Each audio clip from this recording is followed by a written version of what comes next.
guess the first choice that I made with our DP Gabe Elder, I wanted the camera to be almost at the position of a caregiver, which is that you're distant enough to allow the individual you're caring for to feel a sense of physical autonomy and agency, but close enough to sort of pick up on the little details of gesture and posture and expression that tell you about their experience. Because so much of what you do as a caregiver is sort of decode these clues as to what the other person is experiencing. Oh, wow. And so I wanted the camera to sort of be in that position. So that meant that we're almost always at eye level with Ruth, and very sort of few exceptions are we not at her eye level. Because when you train to be a memory caregiver, one of the first things you learn is that postural differences can be very threatening, that if you are sort of standing above someone, that alone can agitate someone. So the first choice was we knew that we were going to be at that kind of caregiver distance. The second was, coming from making dance films,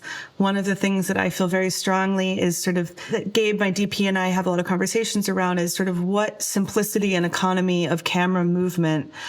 allows sort of micro movement in a performer's body to appear at scale. So for example, we wanted the tiniest sort of ripples in Kathy's emotion on her face or a small gesture of her hand to be this frame to be still enough that tiny movement, that tiny disturbance, when amplified on a screen, will feel sort of as magnetic as a full body dancing. So we knew very much, I had written it in mind with this sense of kind of still observation, so that all of those gestures that, the tiniest movement could feel like that is the turning point in the scene rather than a line of dialogue or a sort of plot point. So yeah, I was thinking about it in this way as a sort of dance film.